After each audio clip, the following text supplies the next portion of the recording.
Bienvenidos a nuestro programa Salud en tu Hogar. Hoy estamos realizando una actividad de problemas respiratorios en cualquiera de las personas que se les pueda presentar este padecimiento. Hoy estoy al lado del doctor Adrián Montoya, que es otorrino, y al lado de Estefany Díaz, que es neumóloga. Entonces creamos en nuestra fanpage una lista de preguntas quienes nuestros seguidores comentaron una de ellas y aquí las tengo. La primera es de @LuisPalomino y dice: ¿dónde se inicia la vía respiratoria y qué estructura la conforma? Bueno, cuando a una persona le dicen o le nombran el sistema respiratorio, el imaginario es simplemente nariz y pulmones, ¿sí? Es como el imaginario, y por lo general en los diseños que hacen en internet uno ve que es lo que más muestran como representativo, pero no solo está conformado por esas dos estructuras. Entonces está la nariz, que es donde inicia, ¿sí?, nuestro sistema, de ahí sigue la laringe, luego sigue la tráquea, también tenemos los bronquios, los bronquiolos y los alvéolos, y terminamos en los pulmones. Ok, muy bien.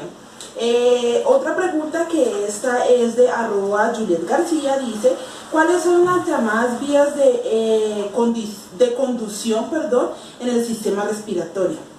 Sí, básicamente teniendo en cuenta pues las partes que la doctora Estefany estaba diciendo hace un momento, justamente lo que le llamamos la conducción es al proceso, porque el aparato respiratorio lo que hace es iniciar un proceso y finalizarlo.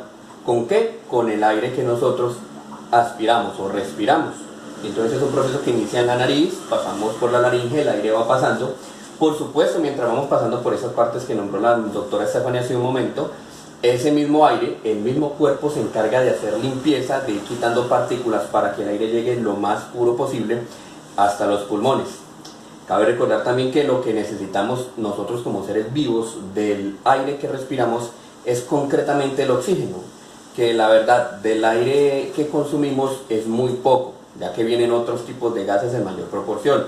Así que justamente esa conducción que hace el aire dentro de las diferentes partes del sistema respiratorio ayudan a hacer ese tipo de limpieza, para que al final, después de la laringe, la tráquea, llegar pasar a los bronquios, a los bronquiolos y a los alvéolos. Cuando se llega a los alvéolos, ahí sí ya se puede hacer la entrega del oxígeno que necesitamos. Ok, perfecto. Este mensaje es de Cindy Vanessa Herrera, dice: ¿cuáles son las zonas de intercambio gaseoso en el sistema respiratorio? Bueno, eso pues podemos hacer el seguimiento pues, de lo que decía el doctor Adrián, y es, se producen los alvéolos, ¿sí?, cuando se recibe el oxígeno que traen los bronquiolos, y en los alvéolos tenemos el torrente sanguíneo donde está el dióxido de carbono. Entonces ahí es donde se produce el intercambio, ese choque, y hay un intercambio gaseoso. Ok, perfecto. Este mensaje es de @Vivian Ortiz, dice: ¿cómo se da el depósito y acumulación de material particulado en el sistema respiratorio? Justamente cuando estamos en el proceso de respiración y entra el aire a nuestro cuerpo, no viene el aire solamente pues con las partículas de gas que lo componen, sino que, por ejemplo, en los temas del ámbito laboral van a venir otras partículas distintas, ¿sí?, no solamente gaseosas, posiblemente sólidas y algunas dañinas para el organismo. Justamente dependiendo del tipo de esa sustancia o de esa porción de materia que entre conforme al aire, va a generar un daño distinto dependiendo de lo que haga durante el trayecto de la vía respiratoria o ya directamente en los pulmones. Básicamente se clasifican en 4 tipos de registro que hay conforme a lo que haga ese material llegando a los pulmones. Por ejemplo, se habla de un proceso que es el de intercepción, que es cuando las partículas entran, pasan por la nariz y se depositan en alguna parte sin necesariamente llegar a los pulmones, es decir, quedan insertados o quedan ya resguardados o se pegan, por decirlo de una manera un poco más coloquial, en la laringe o en la tráquea o en los bronquiolos, ¿ya? También tenemos otro proceso como es el de impacto, que ese sí necesariamente la partícula va a llegar directamente al pulmón, se va a sedimentar y se va a quedar allí, a hacer pues el daño respectivo que vaya a hacer ese tipo de partícula. También está el proceso de sedimentación, que es muy parecido, al inmediatamente anterior, el de impacto, pero también no solamente ocurre en los pulmones, sino en los bronquiolos y en los alveolos pulmonares. Y hay un último proceso que ocurre, que es el de difusión, que también ocurre solamente en los pulmones, pero el de difusión, digamos que no es que se peguen a las paredes de los pulmones como en los anteriores casos, sino que básicamente, como es una partícula tan minúscula y tan más pequeña de lo normal, lo que hace es quedarse como en el entorno del pulmón como tal, no es que se adhiera directamente a una pared, sino que queda ahí flotando ahí mismo. Qué interesante. Nuestra siguiente pregunta es de Stephanie Mina y dice: ¿cómo es el mecanismo de producción del asma por inhalación de sustancias químicas? Bueno, para eso tendríamos que recordar primero qué es el asma. Entonces, esto es una enfermedad crónica que se localiza, ¿sí? Y lo que ocasiona es que hay una inflamación de las vías respiratorias. Pues cuando hay una inflamación constante, las vías se reducen y por eso a la persona se le dificulta respirar. Por lo general en las noches o en las madrugadas siempre hay crisis, o cuando la persona está haciendo actividad física. Las vías inflamadas, entonces si hay contacto, hay inhalación de ciertas sustancias químicas que pueden ser fuertes, hay una reacción intensa en el sistema y puede ser dañino para el sistema respiratorio. Ok, muy interesante.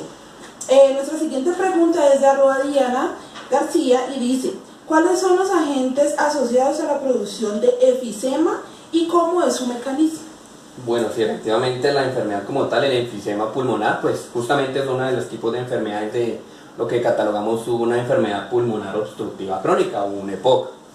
Justamente esta enfermedad afecta directamente el alveolo pulmonar, lo que comentaba ahorita la doctora Stephanie, la parte del sistema que se encarga de hacer el intercambio gaseoso se daña, se destruye, con lo cual lo que ocurre es que el cuerpo, la persona que sufre esta enfermedad va a empezar a recibir menos oxígeno del que debería recibir. Justamente uno de los tratamientos esenciales es el tema de proveer a la persona de oxígeno artificial como tal. Básicamente las personas que sufren este tipo de enfermedades son los fumadores. Y no solamente el fumador activo, que es el que directamente consume el tabaco como tal, sino también ya se habla de un fumador pasivo, que son aquellas personas que comparten su día a día con las personas con quienes suelen ser fumadores. Ok. Nuestra siguiente pregunta es de @Mayra y dice que ¿qué método diagnóstico es el ideal para medir función pulmonar y en qué consiste? Bueno, básicamente hay muchas formas de estudio, hay muchos tipos de exámenes que se pueden hacer. Vamos a hablar de los tres más conocidos. El más popular básicamente, o el más conocido por muchos, incluso ya en el común de la gente, se habla mucho de él para los exámenes médicos ocupacionales. También se habla mucho de él, es el famoso examen de la espirometría, ¿sí? Donde básicamente lo que medimos es el flujo de aire y que permite también medir pues, el tamaño del pulmón, ¿de acuerdo? Pero por ejemplo hay otros dos tipos de exámenes un poco más especializados que también suelen utilizarse, como por ejemplo está el examen del volumen pulmonar, que eso es lo que nos va a permitir medir es la cantidad de aire que entra a los pulmones. Y hay un tercer examen también muy bueno que es el examen de difusión pulmonar, que lo que hace es hacer un conteo o permitir un proceso cuantitativo para saber cuánto oxígeno está entrando al cuerpo. Ok, perfecto. Bueno, entonces esas son nuestras preguntas del día de hoy. Recuerden que en Salud a tu Hogar estamos dispuestos y atentos a todas nuestras preguntas de nuestros seguidores. Recuerden que mi nombre es Paola Andrea Martínez y para una próxima ocasión.